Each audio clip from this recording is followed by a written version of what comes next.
नमस्कार। स्वागत है आपका इंडिया गेट टीवी पर। मैं हूं अजय सेतिया। मित्रों, ममता बनर्जी ने विपक्षी एकता पर अपना रुख कुछ साफ किया है। असल में जब से नीतीश कुमार विपक्षी एकता की कोशिशों में जुटे हैं, तब से ममता बनर्जी चुप्पी साधे हुई थी। अब जो उन्होंने रुख साफ किया है, तो उसमें जो संकेत मिले हैं, उससे ऐसा लगता है कि उनकी विपक्षी एकता की जो योजना है, उसमें फिलहाल कांग्रेस शामिल नहीं है। शायद वह कांग्रेस कम्युनिस्ट रहित सीमित विपक्षी एकता की हिमायती हैं। इस एकता का मकसद सिर्फ भारतीय जनता पार्टी की सीटें घटाना है। 2024 में गैर भाजपा वैकल्पिक सरकार बनाना नहीं है। उन्होंने कहा है कि बिहार के मुख्यमंत्री नीतीश कुमार, झारखंड के मुख्यमंत्री हेमंत सोरेन, सपा नेता अखिलेश यादव और बाकी दूसरे नेता 2024 के आम चुनाव में उनके साथ मिलकर भारतीय जनता पार्टी को शिकस्त देंगे। इस ऐलान के वक्त ममता ने कांग्रेस या उससे जुड़े किसी भी नेता का नाम नहीं लिया। यहां तक कि यूपीए के बड़े नेता शरद पवार का नाम भी नहीं लिया। हां, कांग्रेस के साथ मिलकर के झारखंड की सरकार चला रहे हेमंत सोरेन का नाम जरूर लिया है। ऐसे में यह माना जाना चाहिए कि ममता और कांग्रेस के रिश्ते बिगड़ गए हैं। मैंने अपने एक पिछले वीडियो में यही कहा था कि ममता बनर्जी, केजरीवाल और केसीआर ऐसी विपक्षी एकता नहीं करना चाहते जिसकी अगुवाई कांग्रेस करे। ममता के इस बयान से पुष्टि हो गई है कि वह कांग्रेस और कम्युनिस्टों को विपक्षी एकता में शामिल नहीं कराना चाहती, जबकि नीतीश कुमार कांग्रेस के बिना किसी विपक्षी एकता को मानते ही नहीं। ममता बनर्जी या तो क्षेत्रीय दलों का तीसरा मोर्चा बनाना चाहती हैं या बिना कोई मोर्चा बनाए आपसी समझ से मिलकर चुनाव लड़ना चाहती हैं।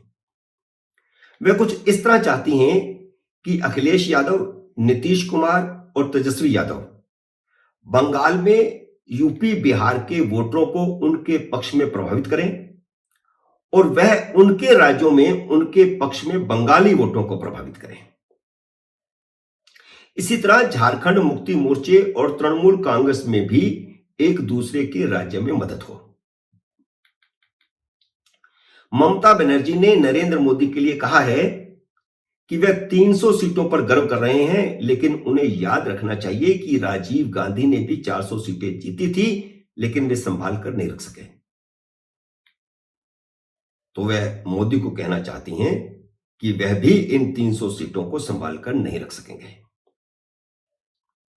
ममता और नीतीश कुमार बार बार कह रहे हैं कि भारतीय जनता पार्टी को 50 से 100 सीटों तक का नुकसान करने की स्थिति में है।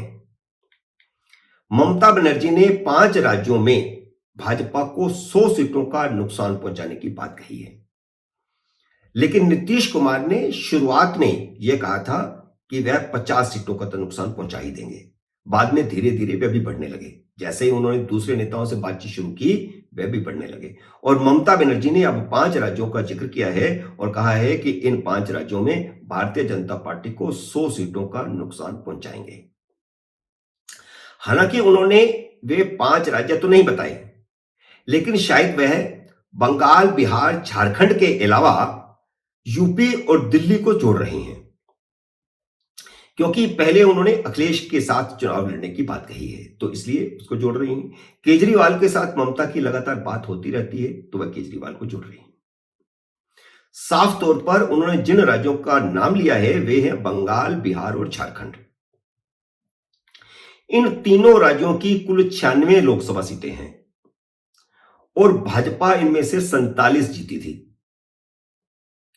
जिनमें बिहार की 40 में से 17, बंगाल की 42 में से 18 और झारखंड की 14 में से 11 सीटें हैं। दावे करना अलग बात है, लेकिन उन दावों को हकीकत में बदलना अलग बात है। इन तीनों ही राज्यों में भारतीय जनता पार्टी अभी भी मजबूत स्थिति में है। अगर सीटें बढ़ेंगी नहीं तो घटेंगी भी नहीं। 2014 में जब बिहार में भारतीय जनता पार्टी अकेले चुनाव लड़ी थी तो उसे 21 सीटें मिली थी। लेकिन 2019 में नीतीश कुमार के साथ गठबंधन हुआ तो कुछ जीती हुई सीटें भी उनको देनी पड़ी और उस गठबंधन में मिलकर चुनाव लड़ने की वजह से भारतीय जनता पार्टी 17 सीटें जीती। इसलिए भारतीय जनता पार्टी बिहार में अपनी स्थिति अकेले लड़के अगर सुधारेगी नहीं तो मौजूदा स्थिति बरकरार रखेगी। लगभग यही स्थिति बंगाल और झारखंड में भी रहेगी। ममता ने जोर लगाकर 1-2 सीटें भारतीय जनता पार्टी घटा भी थी तो उससे कोई फर्क नहीं पड़ने वाला। 100 सीटें तो नहीं घटने वाली। अगर ममता बनर्जी यूपी और दिल्ली से ज्यादा उम्मीद लगाए बैठी हैं तो वह भी गलतफहमी में है। पिछले 11 साल से दिल्ली में आम आदमी पार्टी की सरकार है। इस बीच 2 बार लोकसभा के चुनाव हो चुके हैं। दोनों ही बार भारतीय जनता पार्टी लोकसभा की सभी 7 सीटें जीती। दिल्ली की जनता विधानसभा और लोकसभा को अलग अलग नजरिए से तौलती है, अलग अलग नजरिए से देखती है। यह बात शायद ममता को समझ नहीं आ रही। जहां तक यूपी का सवाल है तो भी हाल ही में रामपुर और आजमगढ़ की लोकसभा सीटों पर उपचुनाव हुए हैं। दोनों सीटें समाजवादी पार्टी की थी। आजम खान और अखिलेश यादव ने विधानसभा चुनाव जीतने के बाद इन दोनों लोकसभा सीटों से इस्तीफा दिया था। आजमगढ़ यादव और दलित बहुल है और रामपुर मुस्लिम बहुल है। दोनों सीटों पर भाजपा ने बाजी मारी है। आजमगढ़ तो मुलायम परिवार की परंपरागत अपनी सीट है। 2014 में नरेंद्र मोदी की लहर के बावजूद मुलायम सिंह यादव और 2019 में समाजवादी पार्टी के प्रमुख अखिलेश यादव इस सीट से चुनाव जीते थे। उपचुनाव में भारतीय जनता पार्टी ने मुलायम सिंह के भतीजे धर्मेंद्र यादव को हराया है। तो ममता बनर्जी को अखिलेश यादव से ज्यादा उम्मीद नहीं पालनी चाहिए क्योंकि यूपी अब वह यूपी नहीं है। यूपी, बिहार, बंगाल, झारखंड और दिल्ली की कुल 181 लोकसभा सीटें हैं। शायद इन्हीं 5 राज्यों की वे बात कर रही है। 2019 में भारतीय जनता पार्टी इन 5 राज्यों में 181 सीटों में से 116 सीटें जीती थी।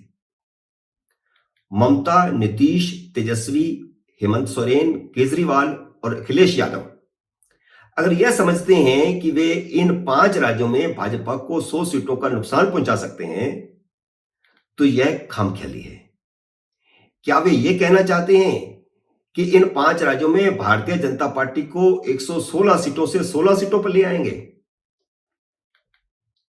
यूपी में पिछली बार 62 सीटें भारतीय जनता पार्टी जीती है। आजमगढ़ और रामपुर जीतने के बाद भाजपा की यूपी में 64 सीटें हैं, जबकि 2 सीटें उसकी सहयोगी पार्टी अपना दल की हैं।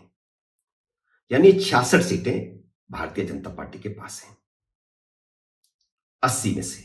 बाकी 14 अन्य दलों के पास हैं, जिसमें से 10 बसपा के पास, 3 सपा के पास और 1 कांग्रेस के पास है। समाजवादी पार्टी 5 सीटें जीती थी और अभी हाल ही में हुए लोकसभा के उपचुनावों में 2 सीटें हार गई तो उनकी 3 रह गई। 2022 के विधानसभा चुनाव नतीजे भी बताते हैं कि यूपी में सपा और बसपा दोनों कमजोर हुई हैं। इसलिए अब भाजपा ने अपने सहयोगी अपना दल के साथ मिलकर 75 से 80 सीटें जीतने का लक्ष्य तय किया है। 2014 के लोकसभा चुनाव में भारतीय जनता पार्टी 80 में से 73 सीटें जीती थी। अब बसपा काफी कमजोर हुई है और दूसरे नंबर पर उत्तर प्रदेश में बसपा है 10 सीटों के साथ। अखिलेश के सहारे ममता भारतीय जनता पार्टी को इन 5 राज्यों में 100 सीटें नहीं घटा सकती। अपना लक्ष्य तय करने के लिए भारतीय जनता पार्टी ने 80 लोकसभा सीटों के 70,000 बूथों में से उन 22,000 बूथों की पहचान की है जहां भारतीय जनता पार्टी कमजोर है। इन बूथों पर यादव, जाटव और मुस्लिम वोटर ज्यादा हैं।